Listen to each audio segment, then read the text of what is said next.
Welcome, everybody, to the Just Add Bourbon podcast. I'm Jimmy Don Kerr. And I'm J.D. What's going on? And it is another beautiful Sunday evening here in the hills of Eastern Kentucky. And JD, do we have anything to talk about this week? Man, I feel like there was something that happened this week, but I just cannot remember. So when I was setting up the stream before I brought JD on, I was sitting there typing up, and it was something I saw Eric actually post on our Facebook page, I think, and it said the week that never ended. And I thought, well, that's appropriate, right? That's an appropriate title. So if you want to see me and JD argue, this is probably the episode to come to and to watch.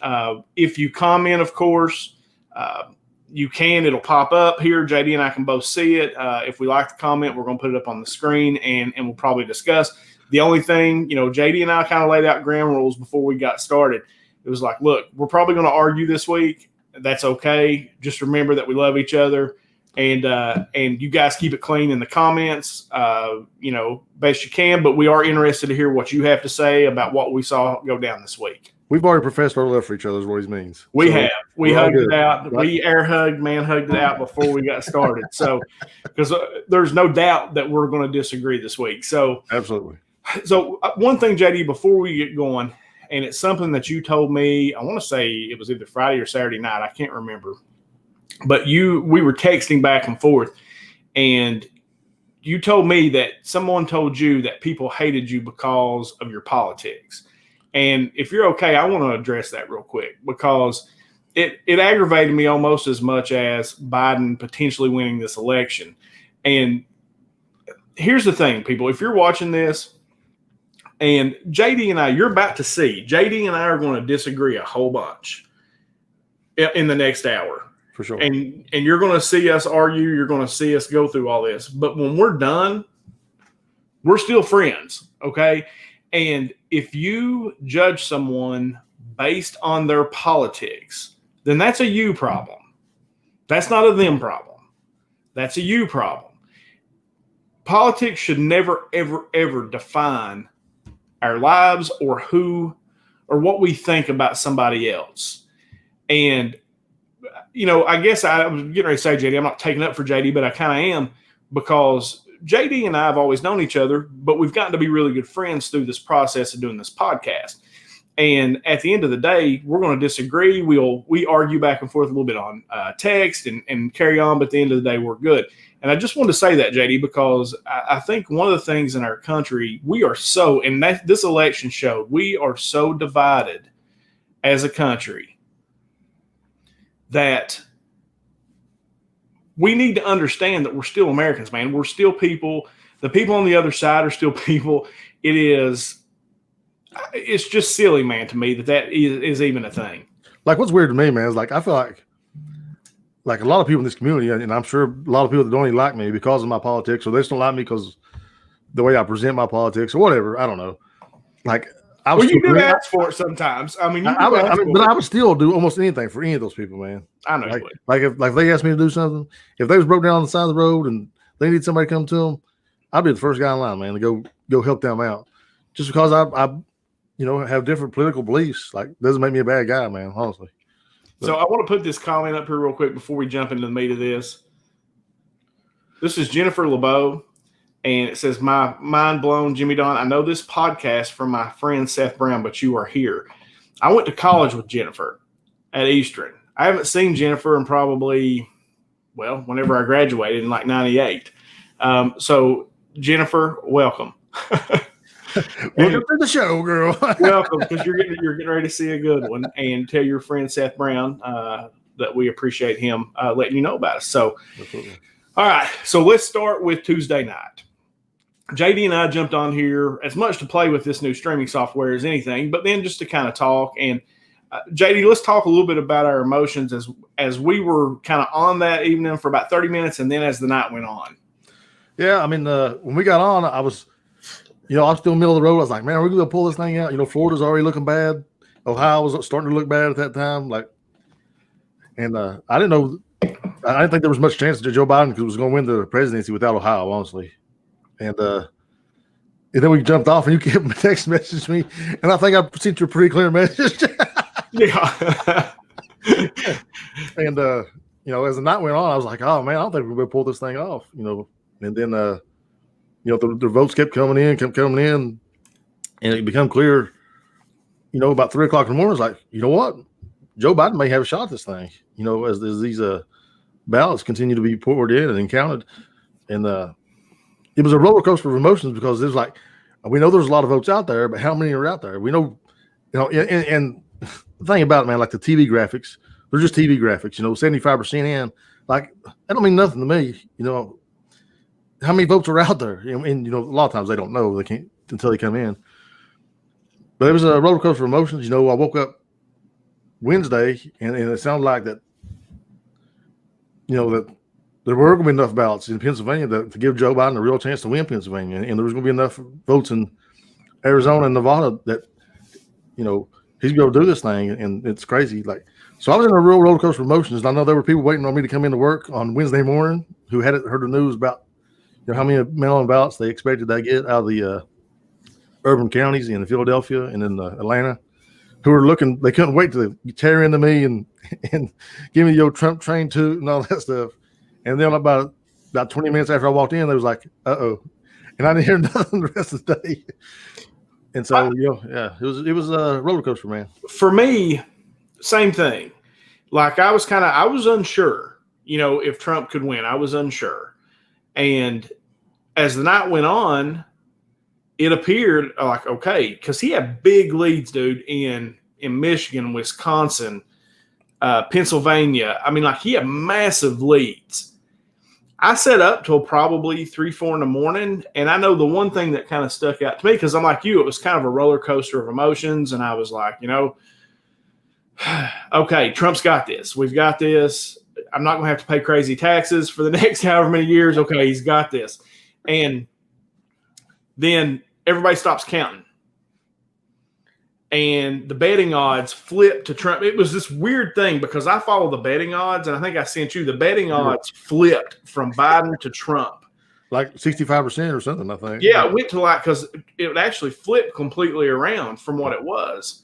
And then it was the betting markets. It was all those things kind of changed. The Chinese dollar essentially bottomed out because they were like, oh crap, Trump's going to win. So then it was like all at once, everybody stopped counting. Okay. And that could have been because of the mail-in ballots and some of the other things. And they were just on a schedule as far as, counting. But I just remember I was watching because I really I watch all the channels on election night to kind of get the different feel.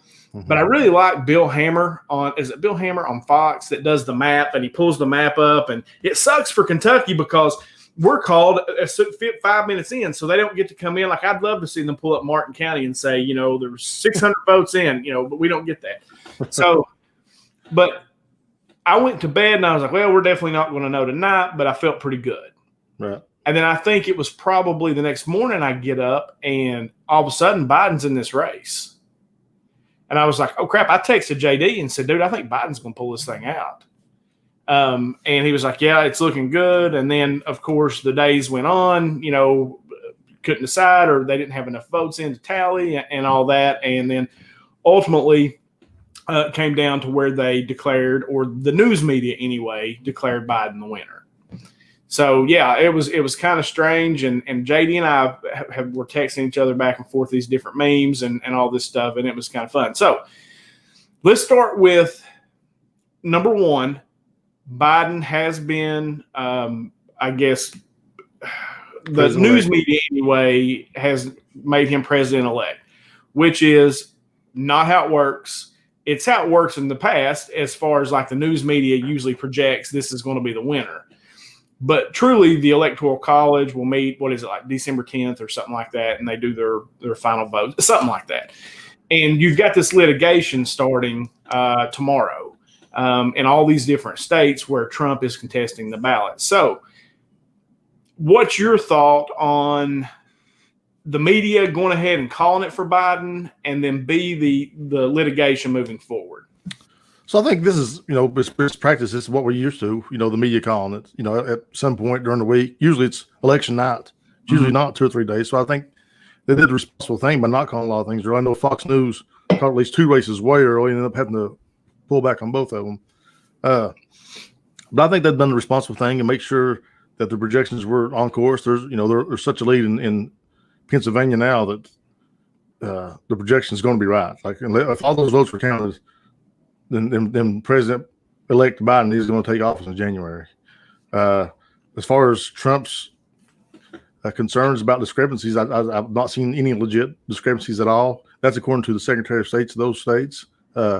Arizona and Georgia are both have Republican governors, and there's been zero evidence of any wrongdoing at all. And I think that's also why the ballots took so long to count.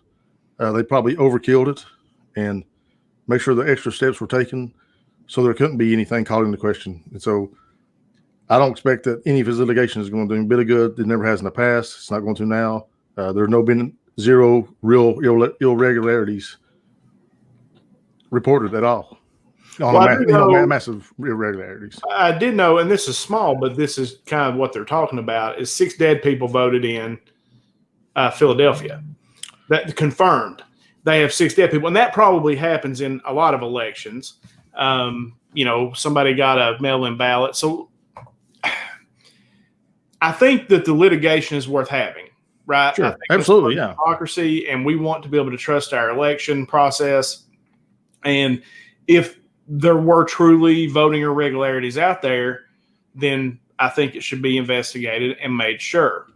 So the biggest one that I heard that I guess really concerned me was, I think there was a county in Michigan somewhere where there was a glitch in the voting software and it flipped 6,000 votes to Biden.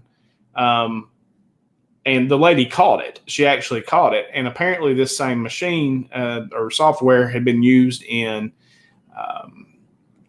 I don't know, like 47 other counties and then 27 other states. It was something like that.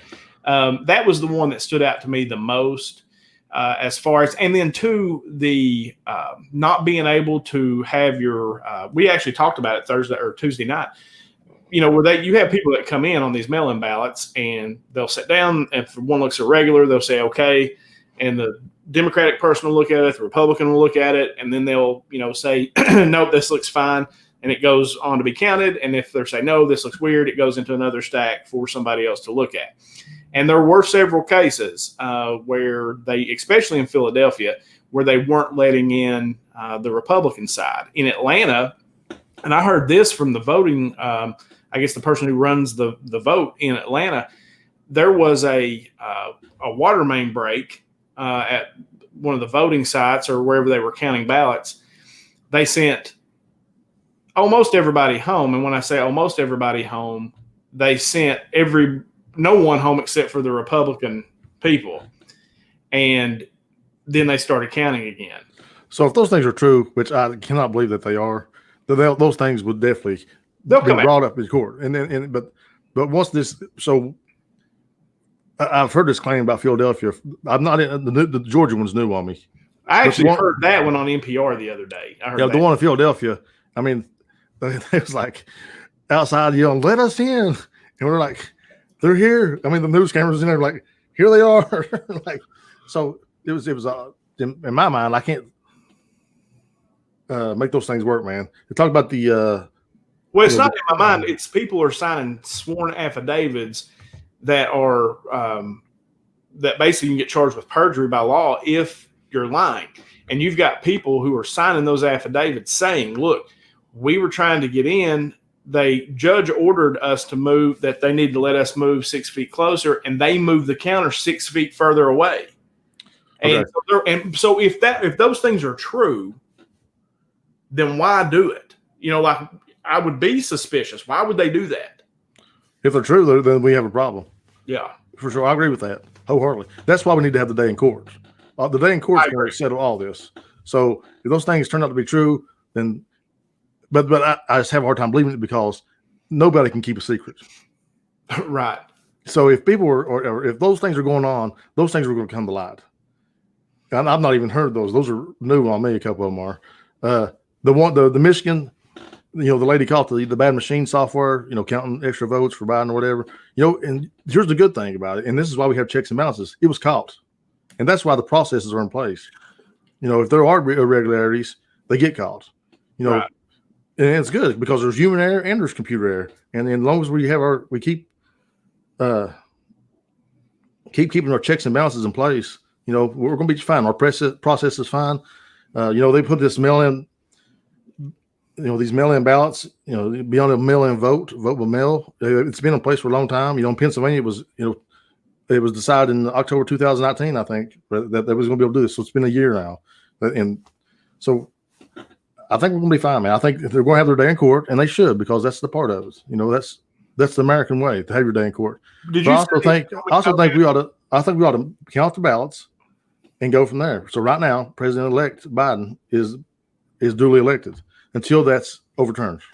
So you said the thing about Pennsylvania. You said that they did that in last year. No, I said they decided they was going to do it this way before COVID was ever a thing. Oh, okay. And when COVID became a thing, you know, people want to do it more and more, obviously. Yeah. So let me ask you this. Here's the other thing about the mail-in ballots that bothers me. Okay, it's not mail-in ballots are fine. We've been doing absentee mail-in balloting forever, and I said, and you can take our state, Kentucky, and really look at it as kind of a guide on how it should be done. But generally, mail-in balloting is requested. You request it. Yeah. In a lot of these states, and so happens to be these battleground states, they mass mailed ballots. So if you're on the voter roll, you just got a ballot mailed to you. You didn't have to request said ballot. Right. I like that. You like that? See, that to me can bring fraud, not intentionally. It's kind of the rule of unintended consequences. You know, sure. In theory, the idea is good to mail out all these ballots to everybody on the voter roll, but you are opening yourself up for fraud. But when you do that, and that's the part, like, I like the fact that, hey, the early voting that we did, dude, they should do that every single time. I agree. Absolutely. Every time. It was so much better. I don't agree with the mail-in balloting when it's mass mailed, and that's just me, because it just seems like there could be fraud. And Trump had talked about it for months. It's like, look, this is going to be a mess, you know, and in some sense he was right, but in some sense he was wrong, because you got more people to vote right than ever before. And I mean, probably the biggest election turnout in a long, long time since like 1960, I think. So Joe Biden's got more votes than anybody ever, and Trump's got the second most votes than anybody ever. You know, so this worked. Like this, to me, the mail-in ballot was a success. The problem is one candidate urged his voters, his supporters, to vote that way, and the other guy didn't. He wanted people to show up to prove that COVID was a big deal. Mm-hmm. And so nobody should be surprised that the mail-in ballots, you know, have turned out to the percentages that they are. You know, and the great thing about it is we do have the checks and balances. You know, the signatures have to match up on the state issued IDs and things like that. You got a Republican looking at it, you got a Democrat looking at it, and they decide if it's a good ballot or not. So to me, it's a good thing that we've enfranchised more people to take part in our democracy, and that's a good thing always. I agree with that. I mean, I want to see, because I've always said, you know, it's the old cliche: if you don't vote, you can't complain.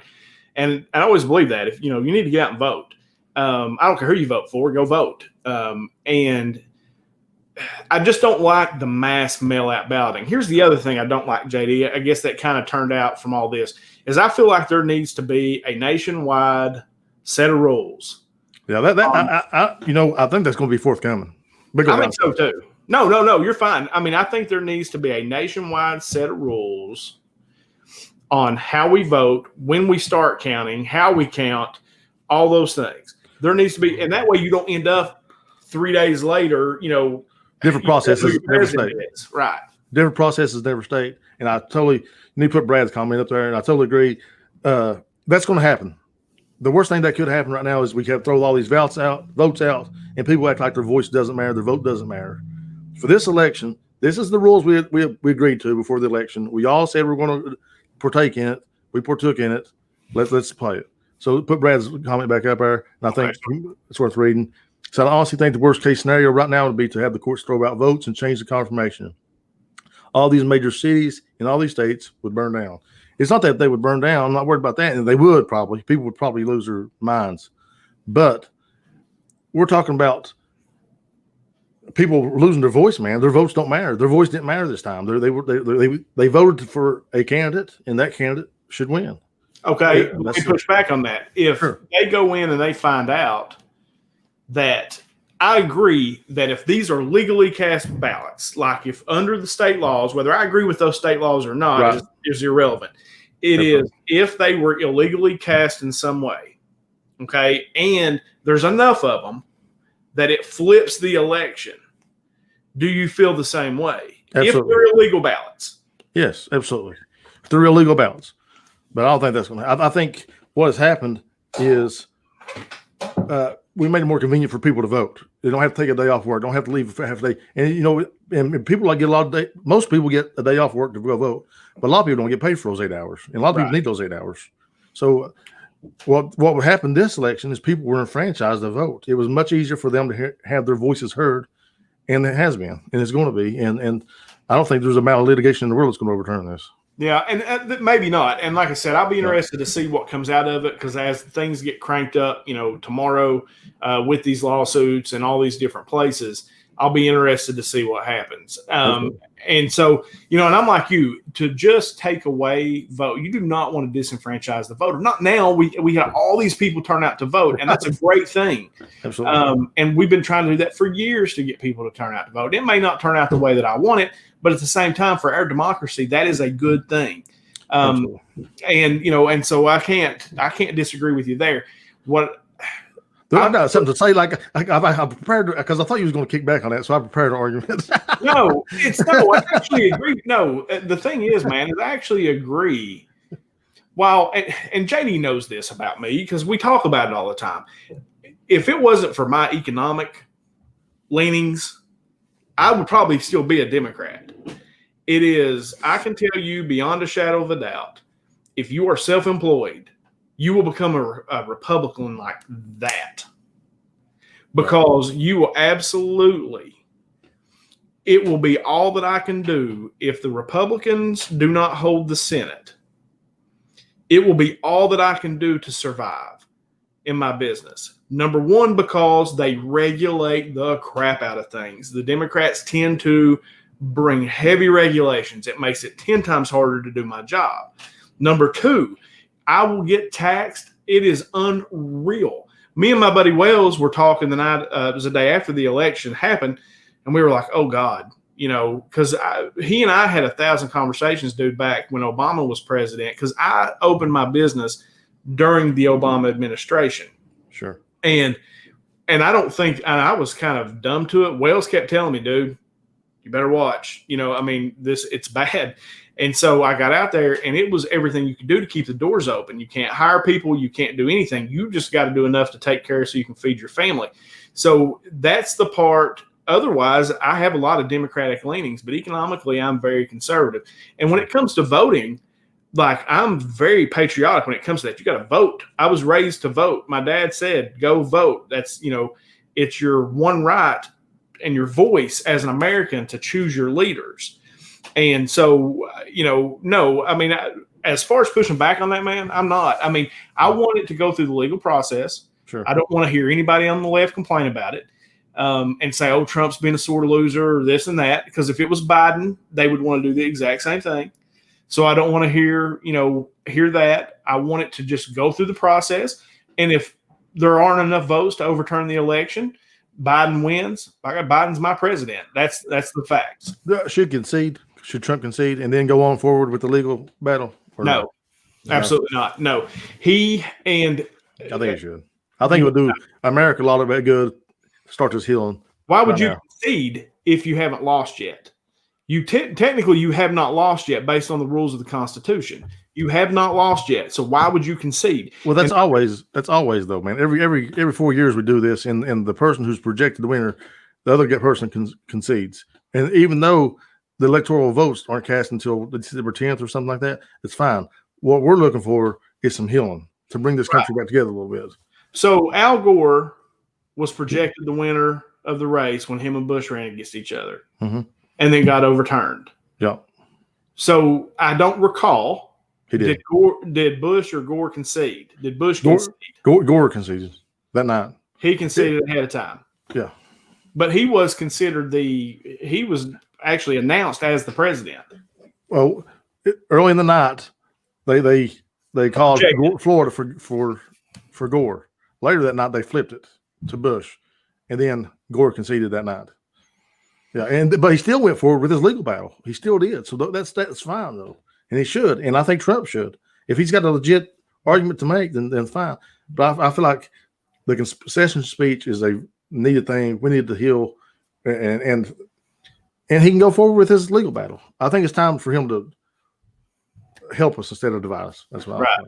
Here's Kim put this in and says Trump tried to call his own victory and stop the vote early because he knew the mail-in ballots were going to be drastically Democratic. He knew there was a huge chance he'd lose because he told his followers not to use mail-in. It's pretty simple, in my opinion. All right, and there may be some truth to that, but here's the thing. And here is where, like, I dispute what Kim's saying, is absolutely the mail-in ballot was going to be heavy Joe Biden. But the percentage of mail-in ballots that came in, like, dude, they were dumping votes. You would get those vote dumps. It sounds bad, you say dump votes, but right. They were dumping votes, and none of them would be for Trump. None of them. And I'm talking in a way that not all of them. I'm saying he didn't get zero. He got zero. Okay, because that was a thing one time. So yeah, I didn't know. I'm not saying that he got zero votes. I'm saying it is a statistic anomaly. Sure. That many mail-in votes would be counted and Trump would get that low of a percentage. It's also a statistical anomaly that Joe Biden outperformed Barack Obama. It's also a statistical anomaly that the down ballot races in most of these states went Republican and big Republican. Now, I will concede to this, it could have been the Matt Bevin effect, where in Kentucky, every single Republican won in a big way, and Matt Bevin, the Republican governor, got beat because of his mouth. And I will concede that could have been the case with Trump. Okay, like I'm not, I'm not so foolish to say that he got beat, but it is a statistical anomaly. Now, you can have one of those statistical anomalies in an election. You can't have 10. Well. So those are statistics, brother. That's just the way it is. Now, again, I'm not saying that Biden isn't going to win ultimately. I'm not saying that. Sure. And I'm not saying that Trump won't go through here and get shot completely down and everything. And if he does, and the election does not flip, then Joe Biden's my president. And I hope he freaking kills it. But when you see that many ballots dumped at one time and that many votes go to one person, it's just not statistically possible, really. Well, it's not like that these places were coming from heavily Republican counties. They were coming from places that had been who felt like this president had targeted them. Whether you'd agree with that or not, is that true? I mean, the black community has felt oppressed by this administration. Now, whether that's warranted or not, that's just a fact. So you have places like Fulton County, Georgia, and Philadelphia County, Pennsylvania, and Allegheny County, Pennsylvania, who are going to come out in mass numbers, especially when they have ability to mail in vote early ahead of time. They don't have to miss work. They don't have to plan a time to go make a trip down to the courthouse to go vote. All they got to do is fill out a ballot and send it in. Then you have on top of that a president who says to his followers, I want you to show up and vote in person. And the other guy saying mail-in ballots will be fine. So it's not like this was expected. It's not. And also, I think the point that helps us as a Democrat speaking is that we didn't wipe the Republicans up in the House seats or the Senate seats. And if we'd been fixing the election, you think McConnell would still be there? There's no chance of that. So, I mean, the Senate seats would have been much different if there was a fix on. No, because McConnell, they had no chance to beat McConnell. Dude, they dumped $100 million in the state of Kentucky and didn't even sniff him. They dumped $100 million into South Carolina and did not sniff Lindsey Graham. The numbers, and like I said, dude, it may be that many Americans just turned out to vote. Okay? It may be that. And I hope it's that because I want to believe in our system. I don't want to think that our system's broke. But at the same time, and like I said, this is my conspiratorial mind, but at the same time, when I put things together, JD, the people watching that don't watch as much, JD can deal with this. He knows how. It's fine. Go ahead. let me go. So you had a series of events take place where with the ballots, Trump's up on these. I mean, he was up 700,000 votes. 600,000, yeah. Okay, 600. He was up massively. When the mail-in ballots dump, all of a sudden it's just enough votes. So it doesn't, like I said, that makes me suspicious. It's my suspicious mind. Okay, that makes me suspicious. And then my history with numbers and statistics and watching the things it's what I know how to do, dude. I don't know how to do anything real good outside of numbers. And when I see those things and I see those statistic anomalies, I'm like, what the, that doesn't make any sense. Well, then you've got, I'm getting ready to get deep in the weeds, JD. Here we go. Right. So I need to grab my tinfoil hat. Yeah, can you bring it over here real quick? So let's agree on this. Okay. Fact, the coronavirus came from China, right? Sure. Okay. So coronavirus comes, we have a pandemic, we have, unemployment, we have, really from the pandemic, it was all about the economy. Sure. Then we have a bunch of states, because that's why I was interested in your comment about Pennsylvania doing it last year. So a lot of states changed their voter guidelines because of coronavirus. They took advantage of the fact that you could, vote in mail and all that. Then you had that big statistical mail dump it is statistically unlikely that many votes come in for one candidate over another, even in these highly Democratic areas, even in these places. Because that's what I was telling Brad, like the next day, this is no joke. Brad and I had a conversation and he said, I think Trump's going to be okay. And I was like, dude, I don't know. I think he just got beat. I stayed up till 4:00 in the morning watching that race. And all of a sudden, all these ballots come in. I'm like, well, they just came in from, these places. And then also, but it was the next day I started looking at the numbers and I was like, oh, this does not make any sense. What is the deal? This does not make any sense. Right. And then something came back to my mind. I was sitting there watching all these channels and every single one of those people on all those channels were saying, just wait till all the votes are counted. Just wait till all the votes are counted. Like they knew something. And it was like, they did. That's why my head was like about to explode. The next day I was like, oh my God, the election's fixed. Now I've calmed down a whole lot from that, but it's, but that's where I'm at. Right. Well, so one thing that's shocking to me, honestly, is that the turnout wasn't higher. Because I really expected close to 100% of the vote everywhere. I expected almost everybody to vote in this election. This is the highest vote count we've ever had. Like I said, President-elect Biden is the highest vote getter ever, and Trump is the second highest vote getter. And I expected it to be higher than what it was. But now, I think you need to go back to my point about these people in these states feeling attacked, especially when Trump's making comments like, a lot of bad things happen in Philadelphia. Well, all right, by God, we'll show you how bad things. You know what I'm saying? Like, it's always picking at that scab, keeping things, bad. Detroit's a bad place. Well, of course, who are they going to vote for, man? They're going to vote for the other guy. And so it's the Matt Bevin effect. Like you said, you can only be so arrogant and so cocky and say so many things before those things are going to start back biting you a little bit. And I think that's what happened.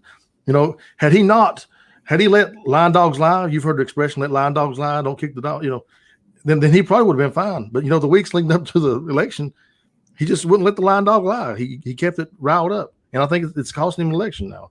And so I'm not surprised at all that one, that the turnout was that high, or two, that the mail-in ballots favored democratically that heavy. Like those things make perfect sense to me. Yeah. No, it made sense to me that the ballot would favor the Democrat. Even that heavily. But that heavily, it's just not statistically possible. It's just, I'm telling you, it is not statistics. It could happen once in one place, like in one state. But to happen in the 4 major battleground states, I don't know. Like I said, it's suspicious to me. But you said it earlier, if there was something suspicious, if something was actually done wrong, it'll come out in the courts. And if it does, because that's the process. Absolutely. And I will trust the process, and I want to trust the process. All right, I want to jump over here because this is the other big thing that stood out to me about the election. The pollsters were wrong again, way wrong. Like I'm talking way off. And how we've talked about it on here a couple hundred times. Okay. That the media is a propaganda machine. They're not there to report the news to you. They're there to keep you from hearing the real news and to tell you what to think, essentially. Sure. How do we as Americans trust the media going forward with all these polls were so drastically wrong? Dude, it was the same thing. They were saying that Biden was going to blast Trump, that Hillary was going to blast Trump, and neither one of those things happened, and not even close. You know, like I think the Washington Post had Trump up or had Trump down like 17 in Wisconsin, and he won by like less than 1 or lost by less than 1. In Ohio, they had him down 8. He won by 6, or it was the vice versa, but it was a 14-point flip. You know, I mean, how do we trust the media going forward? I don't necessarily agree that's a media thing. I think here's the problem with these polls, and you've talked about this before yourself. You know, who's answering these polls? You know what I mean? Not a lot of people are taking the time and giving input back on these polls. And so that's the problem with the polls is they're just going on the information. They're basing their information on the information they have. And the people who are taking the time to answer the polls are not people who love Trump, probably, you know, because they're pissed off. They want to get their opinion out there about Trump. And so that's probably what they heard quite a bit. So I don't know that, you know, obviously I don't think they're doing it intentionally, but I think that they're just basing their polls based on the information they have. And I don't think that information is so wrong. Like, what is causing that? Like, to me, it's a form of voter suppression.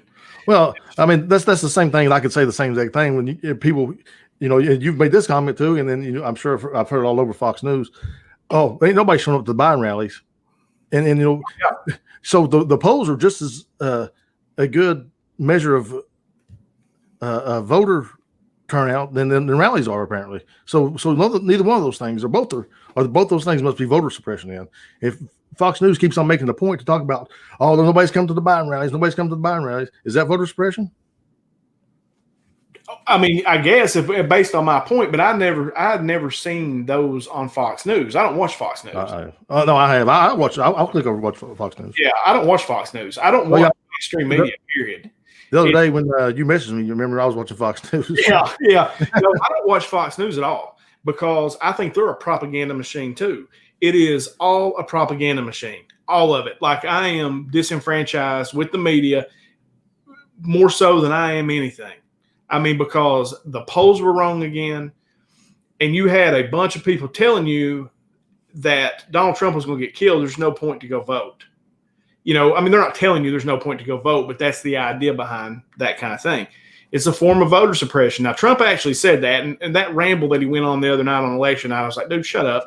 You know, but that was the one thing he said that I was like, you know, he's right, because I don't trust the media, period. Right. So, I mean, so my point still stands that you know, them going on about his rally, Joe Biden's rally's been small, is the same exact thing. You know, there ain't no reason to vote for Joe. He can't even get nobody to come to his rallies. That's exactly what he was doing. So, is it voter suppression? I don't think that's really voter suppression. I don't know. I didn't see that on Fox. I think that's necessarily. I'm sorry. Oh, I said I didn't see that on Fox. I was seeing it on. Like, I follow on Twitter. I follow a wide array on both sides of the aisle, sure. And I was seeing it on there, but I didn't actually see it on Fox. I didn't know they were doing that, but I did know that they were doing it on the mainstream channels, because like Amy watches the Today Show every morning, and every morning it was crazy. So anyway, go ahead. Was it ABC? Yeah. So I don't know, man. I just think I don't know that it's voter suppression. I think it's just, you know, that's their perception. They're looking at it from, you know, we've talked about, you know, here. Is that you, Lord? No, you vote against Trump. He's letting you know what's up. No, I mean, I just think that it's the same show from a different lens, man. You know, the posters are doing their thing based on the information they give them. And you know, I think David Crum made a really good point right here. You can position questions on the post to form an opinion. You know, how you word things, you know. So who's answering the post? You know, is it the person who's very happy with what the President Trump's doing? No, it's the guy's pissed off about it. That's who's going to take the time to answer those posts. You know, it's not going to be the person who's you know, everything's hunky dory. Right. Let's see. I saw something just here, JD. I was going to put it up. Can I bring it back? Dave Crown. Maybe, I don't know. Oh yeah, Al Trebek passed away right here. Oh man, I know. You know how I am about my Jeopardy, man. I know. I hated to hear that. He's probably the greatest game show host ever. Him and Bob Barker. He's the best. So can we? R.I.P. brother. Yeah, no, I hate to hear that. All right, so one thing that I know might be a little contentious with us, you had asked about Trump conceding. Yeah, that he should just accept it, and and the reason I said no, I didn't say that. I didn't say he should just accept it. I think he should concede and go forward with his litigation. That's how I think he ought to handle it. So the way that I view that too, JD, is I just don't think you can concede, because if you concede, you're saying you lost. And the only thing that's saying that you lost right now is the media, who I just told you is the media. All the votes aren't counted yet. The litigation's not happened yet. None of that stuff's happened yet. So the media, as I said, is a propaganda machine.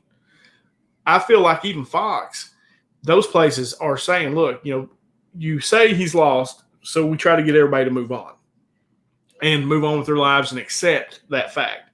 And I don't think you should do that and here's the main reason why, dude, is because they did not accept him as a legitimate president from the day that he was elected till the day that he potentially got beat.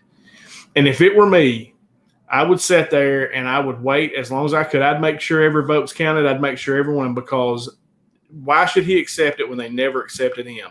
The media, the only people who won in this election, in my opinion, and it is where we live, JD, middle America, working class people, we didn't win anything. It's not going to affect our day to day. We didn't lose anything either. It's not going to affect our day to day. But who won was big tech, social media, TV, Hollywood, big banks, coastal elites. That's who won.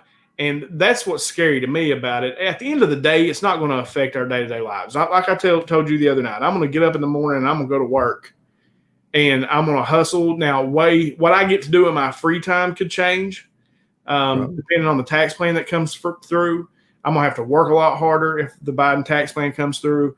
There's a lot of stuff like that that could potentially change for me, and that would suck.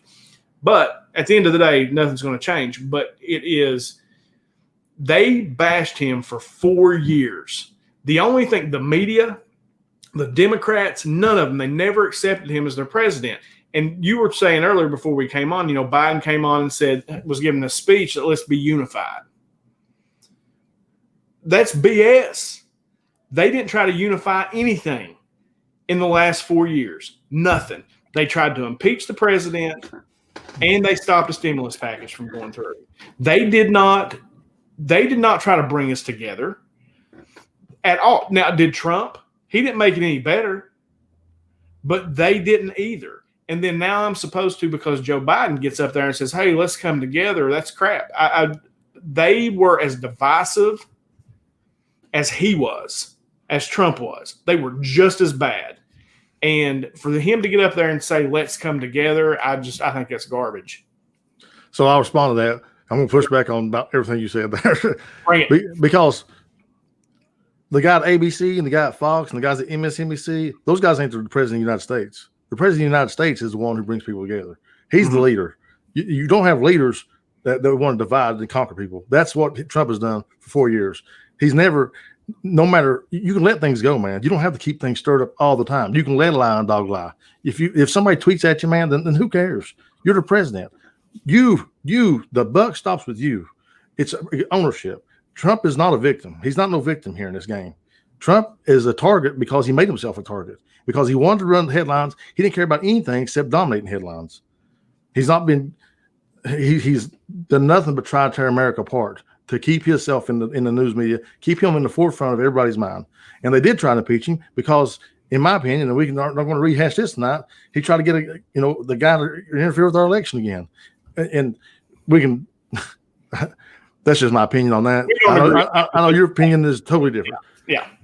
But we had a guy who's not a victim. He's not a victim. He's the antagonist of a lot of this division. And so it is nice to hear Joe Biden get up and say, let's come together. Because even after people went after Trump, he could have still done that. He could have been the bigger person. He could have been the president and a leader, but he don't know what leadership is or what it looks like because he's only worried about dominating headlines. And that's why he got beat Tuesday. So on day one, so he was dominating the headlines on Inauguration Day when he made a speech about bringing America together. Let's come together, very similar to what Joe Biden just did the other night. On Inauguration Day, he made a speech, said, it does not matter the color of your skin. We are Americans. He made that speech, and on day one, they started trying to impeach him, period. And here's the other thing. Here's the part that most people don't get, in my opinion, that people don't get.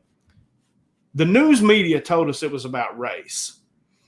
What happened, though, in this election in a lot of places is Trump increased the vote in the Latino community, the black community, women.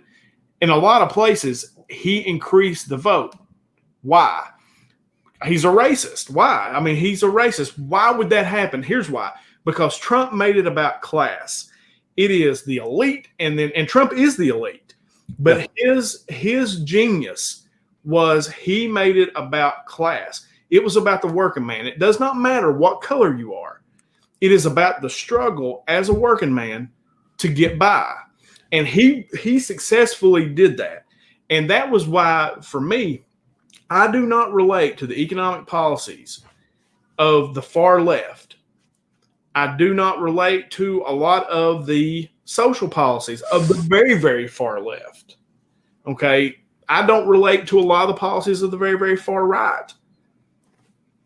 But one thing I thought Trump did, and I saw it myself on Main Street, I had more people buying houses.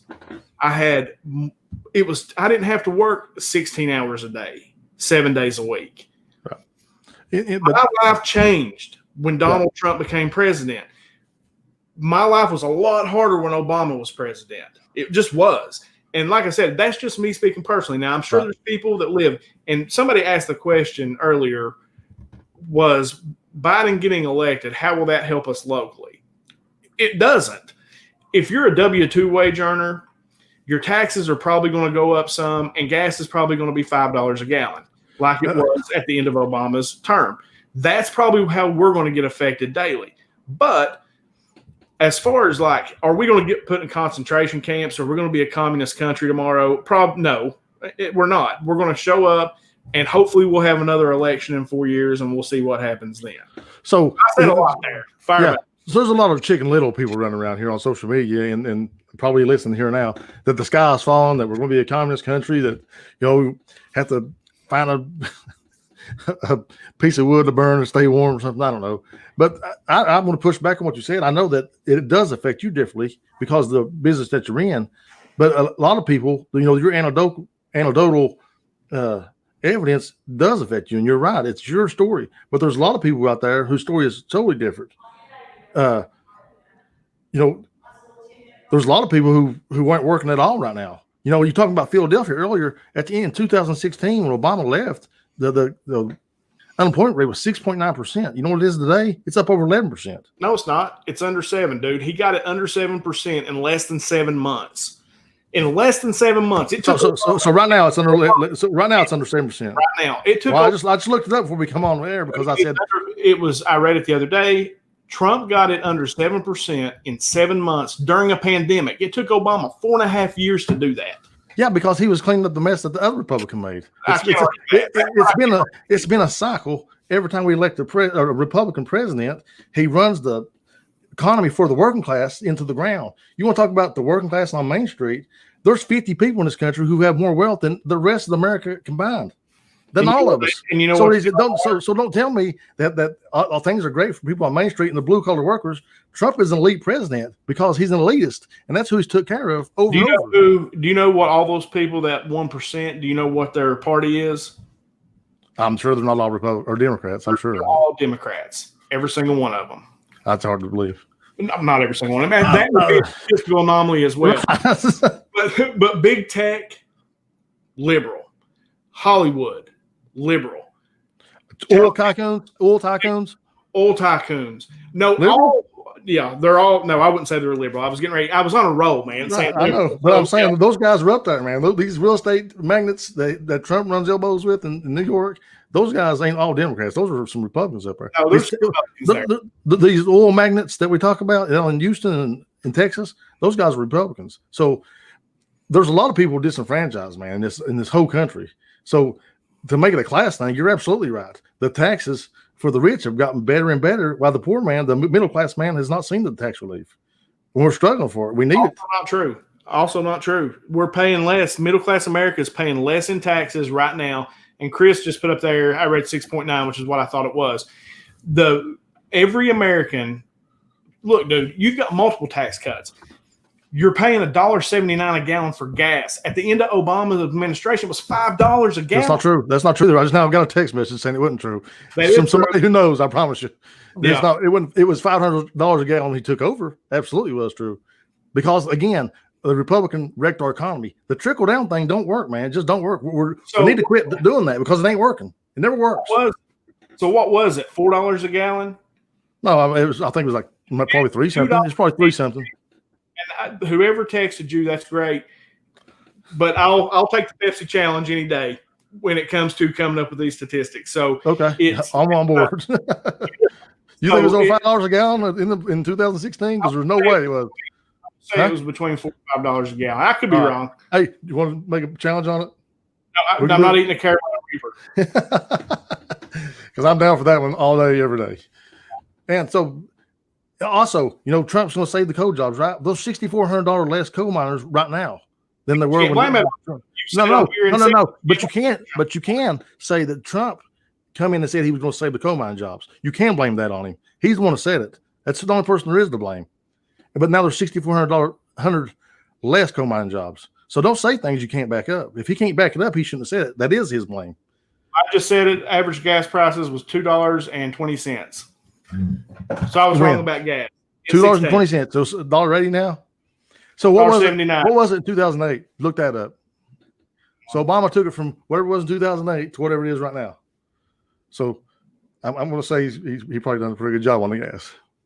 Anyway, keep rolling. 2008, it was $3.27. Right. So you're right. So everybody's like, "Oh, gas prices we $5 a gallon on gas," and so because it's not remembered, it's not correct, it's not right. Our president can affect gas prices, but generally speaking, he doesn't. But there is a disenfranchisement. You're right. It's not. I know people want to make this that the Republican or this blue collar class party, but they're just not. Yeah, they are. They are now. They are now, dude. All they've done, man, is used religion and what they perceive to be these moral high grounds to try to control people that are blue collar. That's what they've done. So I watched Andrew Yang on CNN. Don Lemon was doing his crazy thing, and Andrew Yang said, "Look, when I was out campaigning for president, and I would walk up to somebody and say, I'm running for president,' and say, 'Oh, what party are you from?' He'd say, 'Democrat.' And they'd be like, 'Ugh.' The Democratic Party, whether you believe it or not, has become the party of coastal elites and rich people. It's big tech, big Hollywood, big media. That is the Democratic Party now. The Republican Party, because of Trump, has moved to the working class man. Dude, there's 70 million people that just voted for Donald Trump that they're mostly working class, rural America. It's rural America. You look at that map, it's rural.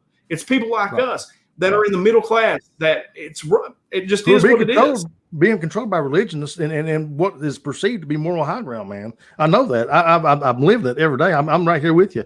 So put up Dave Crumb's comment up there. Said gas is cheaper now because we're energy dependent at the moment.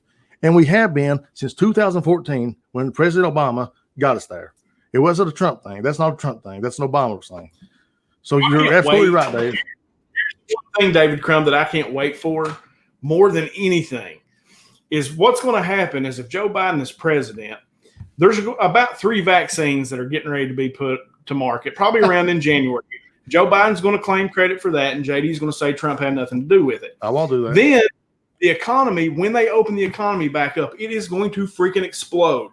I mean, it's going to explode. And Josh Horn put on here, currently unemployment in Philadelphia is 11.7. I'm talking nationally, Josh. It is below 7%.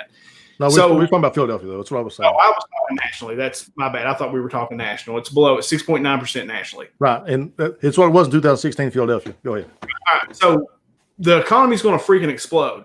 And all Joe Biden has to do is sit back and say, and then JD's going to come on here and say how great the economy is under Joe Biden when actually it was all Trump. Dude, I'm not going to do that. I promise you. I'm not. So whatever happens in the next year or two with the economy, I'm going to either blame Trump for or give Trump credit for. I'm going to hold you to that. People absolutely. Please do. Absolutely. Dude, you know I'm record, JD.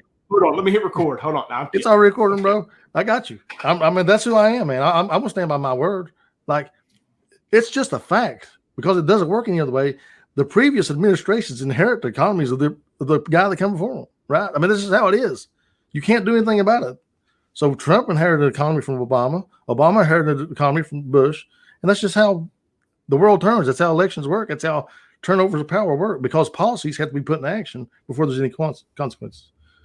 And a good point that was just made, a private message was, the economy wouldn't be in the tank now had we handled the COVID crisis much better. And we don't know that anybody else would have, but we know how bad it was handled. And he's getting repercussions from his leadership right now. Now, that was a lot. And now it's back to you, Jimmy. Yeah, well, I think it's what we said on the coronavirus. I can point to Biden and Obama with the flu or whatever it was, that one of his people said, look, we didn't have a clue what we were doing. If it had been the coronavirus, we'd have killed 2 million people because we didn't have a clue what we were doing. Right. So you can look at Trump and blame him for COVID. That's fine because he was the president when it went down. You may not have liked what he did, but it ended up not being anywhere near as bad, I think, as well. It still sucked. I mean, you don't want anybody to die, but it was still bad.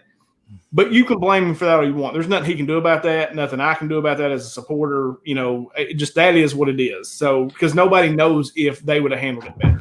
So you're right. You're absolutely right. It's pure speculation. All I know is the way he handled it sucked. That's it. And you're right.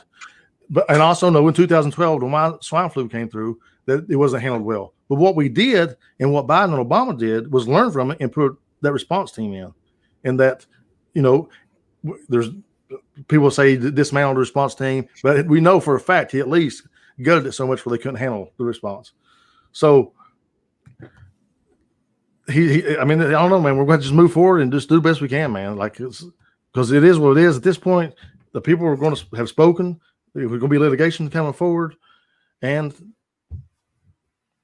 you'd have to pull up unemployment rates before COVID. No, because this is a product of what he done. It's a product of what he done or what he didn't do, because he's the guy in charge. He's extreme ownership. It ends with him.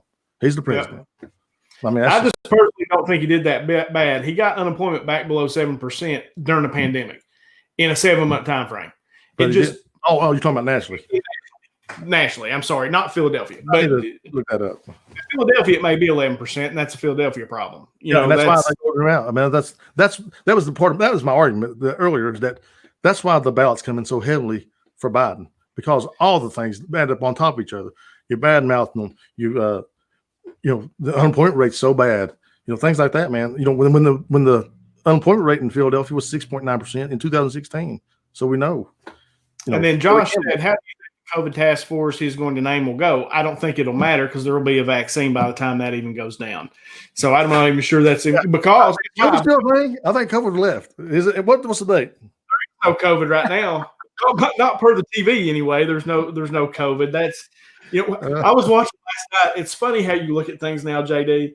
I was watching the Notre Dame Clemson game, and Notre Dame won in overtime, and they rushed the field. And there was absolutely no social distancing, and I thought, they're going to get in a lot of trouble. Notre Dame's going to get fined because those kids were on top of one another. It's crazy. Yeah, for sure. I'll do it all the time too. Even last night, like you said, when the Biden was giving a speech, some of those people were out there without masks, and CNN did call them out for him. Say, well, they're not exactly following protocol here, but some people did have that comment. And they have a right to be excited. There's 72 million people whose candidate won. So I do have a serious question. So, and this is something that I really want to understand, and I don't understand. I want to see if you got any insight. What is the disconnect going on? because these are way too different people. Way too different people, and they both were able to get their people, their supporters, out to vote for them. So they both felt strongly. I mean, I understand a lot of people voted against Donald Trump. That's clear. But a whole lot of people voted too. Right, absolutely. So what is that disconnect? Like, what is it that drove people? What is it that drove? I mean, it wasn't billionaires that voted Biden in. It's class. It is. There are a lot of people in these big urban cities. If you look at the map, and I really enjoy Bill Hammer. I think he's the best on the map. So if you look, rural America is solid red. Right. Solid red. Even in these places, in these states that Biden carried, it's solid red. In the big cities where you've got massive numbers, They got a different set of problems. They don't have the same problems that we have in rural America. They've got problems, some worse, some not as bad, but they've got a different set of problems. And that's where the disconnect is city living versus rural living. Because across the map, and what really surprised me, like even Texas and Georgia, who are always red states, you had a big swing in liberal vote, right? Sure. You want to know why that is? Because like the people are moving to Texas from California because they can't afford to live there anymore. Right. The taxes are so high. Because they can't afford probably land because they've done such a good job of their economy so good. Right. It's not that. It's the taxes are so high. People leave there because the taxes are so high. Most of those people that are leaving probably bought their property for half of what it's worth now because it's warm. The climate is why people want to live there. It's the national employment rate is at 6.9% for October. Yeah, I knew that. I read that the other day. Like I said, I don't worry about Philadelphia. I worry about Martin County, and that's what I thought we were talking about. So anyway, I was talking about why they showed up in such droves and voted against. I think that's the disconnect. I think it is rural America, and a lot of it is pushed by the religious vote. That's okay. People are different, dude. Here's the problem: is there's a total lack of respect from both sides for one another, and it is like we got friends. With you, I mean, like I said, I don't take the stuff that you post real serious just because I know you. But we've got people that'll post about Trump supporters, some people that have commented on here tonight that how ignorant we are, that we're racist, that we're, it's just, and that's offensive because the last thing I am is racist. That's the last thing I am. And I sure ain't stupid. And I am a Trump supporter. And then you've got the Trump side calling the liberal side a bunch of snowflakes for 4 years. And look, we're just different people. And that's okay. It's people have got to tone the rhetoric back. That's the one thing about Trump that I didn't like was the rhetoric. He pushed it as hard as they did. No matter, they're both at fault. The mainstream media pushed it, and then he pushed right back just as hard. And that was the thing the other night when he kept saying, well, this is a fraudulent election. It's been stolen. I was like, dude, shut up. There's a process for this. You don't have to just say, look, we feel like there's been some irregularities. We're going to look into this. And you let the process do its thing. Because I think at the end of the day, the process is still a good process. I can't get out there and say, hey, they're going to turn us into a communist country. Although Kamala Harris scares the crap out of me. If I'm being totally honest, she scares the crap out of me.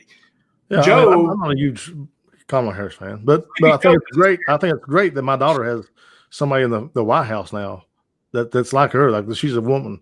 She did break a glass ceiling, man. That's amazing feat to see in our lifetime, and a minority woman at that. I think it's great. I think it's a good step forward for us. I'm not crazy about Kamala, but I think it's been a long time coming, and I'm glad to see it. I think that's great too. I think that's an absolutely. While I wish it would have been somebody else, it's still a historical thing for women in our country. Oh. And as fathers of daughters, that's a good thing. So let's leave it on.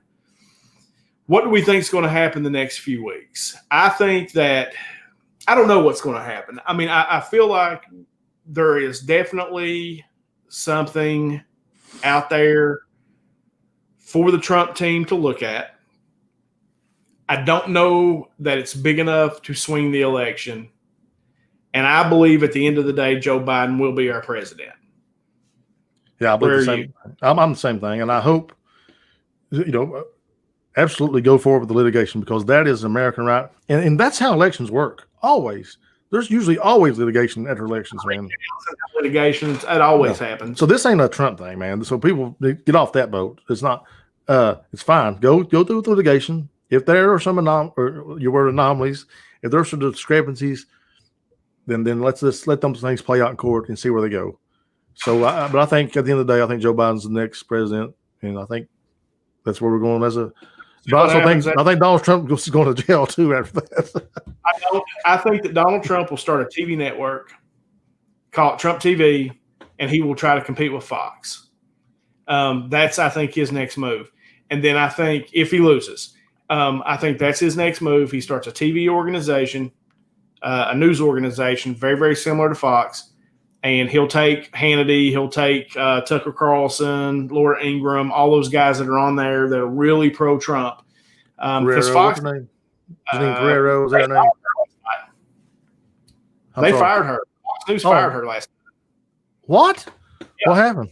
I missed it. She was going to come on there and talk about the voter fraud and all that stuff, even after Fox has kind of taken the position Biden's your president, and they're moving forward, right? Most of the stuff you watch, they're moving forward. She wasn't going to do that. She was going to come on there and slam it, and they fired her. Wow. Okay. I didn't know that. Yeah. So, as far as that goes, I think that's what you see Trump do. And then I'm afraid I'd have to eat a Carolina Reaper. I think you'll see him run for president again. If he's not in prison, he will. I agree with that. I don't think he's going to prison because none of these other people have gone to prison in the last 4 years.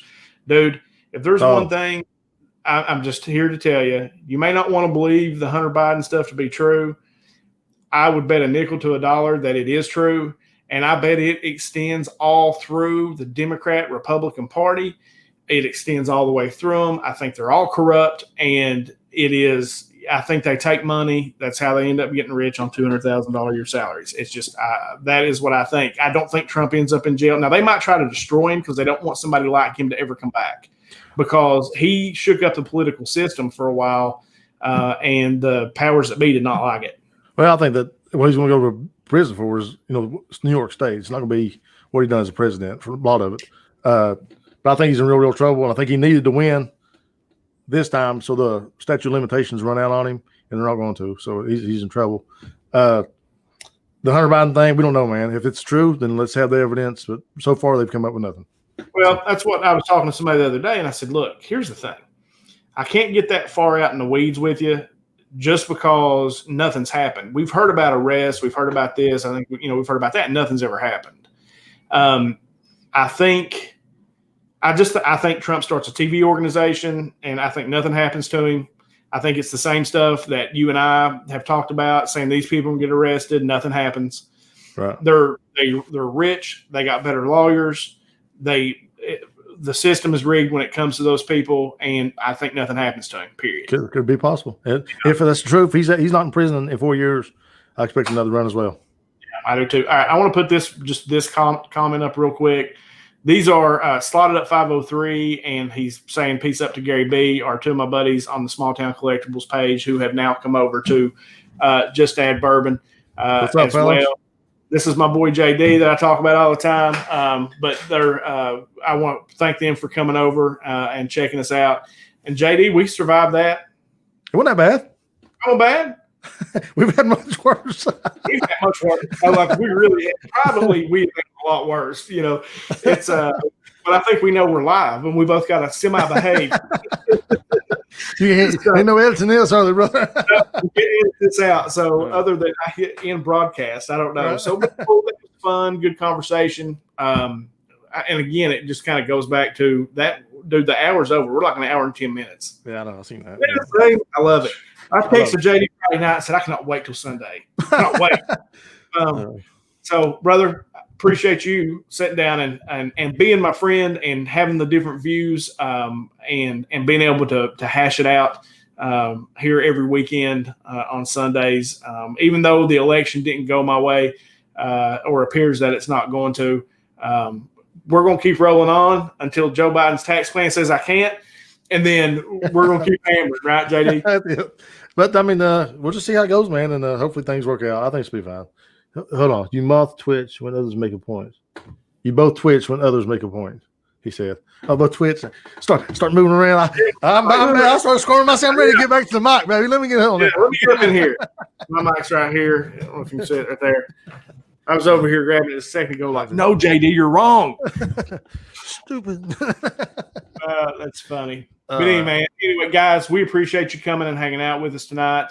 Of course, I don't know if we've got anything else this week. If not, we'll be back next Sunday.